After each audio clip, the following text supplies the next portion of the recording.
Today I wanted to show you the kitchen in the condo apartment, and this is the kitchen. It's a small kitchen. I probably look like the movie Blair Witch Project because the light is neon light and it's white and bright. So yeah, anyway, well, this is the kitchen, and I'm gonna turn the camera around. So this is the kitchen in the condo. When I first moved in here, the refrigerator was black and it wasn't functioning. They had renters in here. He was investor, the previous owner, and I had to replace it with a refrigerator that's refurbished. But it's been here ever since I moved in here, and it's looking good. It's fine. Doesn't have to be stainless steel or anything like that.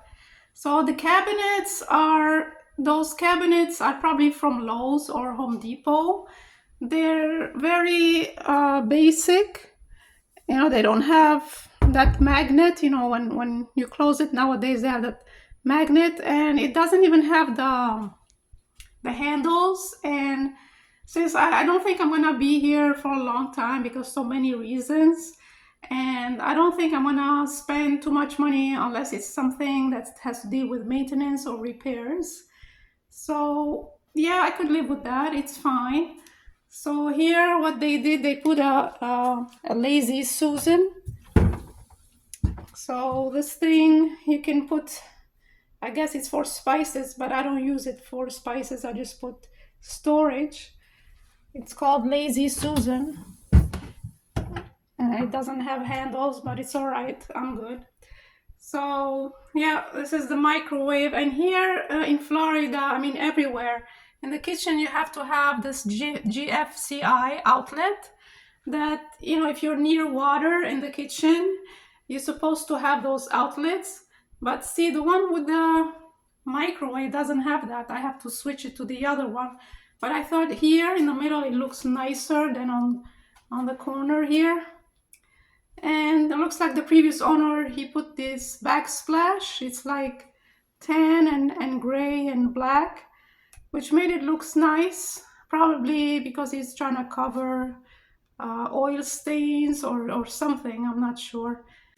The stove and the dishwasher and everything, they are in the condo when you move in. I mean, this is basic. You're supposed to have those. And the dishwasher, I have the electricity closed. I wanted to close the water from it, but a friend of mine looked at the shut-off valve here, and it's connected to the faucet and the dishwasher. So what happens, they cut corners here. I don't know why. So if I close that shut-off valve, I'm gonna close the water here from the sink, and I don't want to do that. So in the end, I have it on. So the only reason for that, I'm afraid that if one day something happens, it goes straight to the neighbor, it gets flooded. So I mean, I'm keeping an eye on it, but I mean, I don't even use it. So let's see what happens. As for the refrigerator, I removed the ice maker. Since I'm on the second floor, I have this in my mind. I don't have anything in the freezer because I don't do much cooking. I have that small grill. Maybe when I buy shrimps or fish, maybe I do that.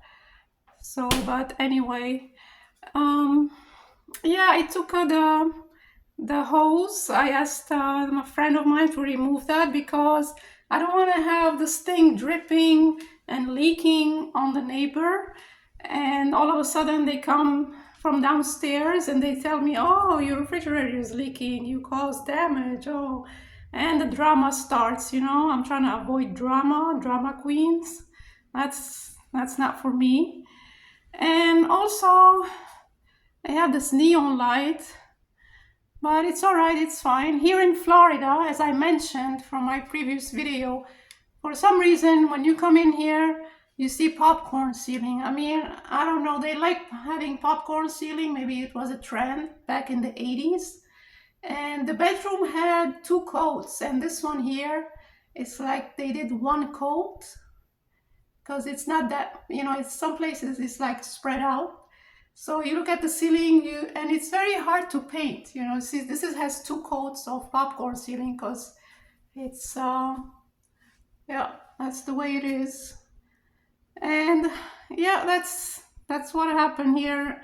When I used to be up north, it used to be smooth ceiling. It's easier to paint if you try to paint and make it look nicer and update. So yeah, this is the living room. You're gonna be thinking, oh, where's the couch? Where's the TV? But what happens? Yeah, this is. I had a couch before, a futon, but when I moved, I sold it because the mover said every item he's gonna charge me more, and I thought, yeah, I don't want to have furniture for now because I watch TV in the bedroom anyway. So, and then when I was planning to have a roommate, hopefully a decent roommate, I mean, they think this is their place. Now they're gonna watch TV and make all the sound and not let me sleep and late at night. So I figured if one day, if I find a roommate, I'd rather not have them sitting in a living room and I'll be their guests. That's how it goes. And this is the patio, but in the summertime, it's impossible for someone to go and sit out unless you want to be in a sauna or a steam room. And looks like they cut that tree out last week. They were trying to cut trees and remove the branches for the hurricane season. But it was so loud and so noisy, and that was like a whole week. They were constantly doing that. Okay, I got this thing from aluminum that you put from Amazon. It is extra instead of drilling holes, and because this drape rod wasn't, it's not tall enough, so I'm trying to cover more in the afternoon. Today is like cloudy, it might rain later, but usually the sun hits it and the tile gets hot, and when the tile gets hot, the temperature rises in the room. It's like a sauna. I mean, you run the AC, but still, this is Florida and it's always 95 degrees. So it's a room divider from Amazon, and it doesn't extend more than this. This is the most it expands. You have to get two of them if you have to cover the whole sliding door. So this is a good idea if you try to get a room divider between two rooms and for privacy. And I try to use it as a drape rod because every time I gotta call up a handyman or a friend of mine, they gotta come say hello. You got $50. I'll do it. So every time I say hello to them, I gotta pay them. Okay, that's the deal. So recently I had a friend of mine, I mean not recently, a year ago, I asked them to put this on the door. So because when I first moved in here, somebody came to the door and asked, oh, is like his friend is here, like almost he was walking in. So now when I want to open the door like in a hotel, and you open the door and you look, because they didn't have this, all the other places they have it, and you ask them instead of just opening the door, and you never know. Yeah, so this is how my living room looks like. It's nice and spacious. It's good for a yoga, but I mean for stretching. I don't do much yoga, but for stretching sometimes, or it's good for stretching exercise. Yeah, it's just basic, nothing special. And this is the view. The good thing, I don't have neighbors just looking in, or a parking lot with with the cars. And I mean, there's a parking lot on the other side, but it's further down. So yeah, and this is the second floor. I have to go up and down the stairs. Okay, so I was making a video on the kitchen for today, and I hope you liked my video. And let me know in the comments what you think about small kitchens in the condos. And well, this is what I have for you today. If you like, put a like and subscribe to my channel. And I hope to see you in the next one. Thank you for watching. Bye for now.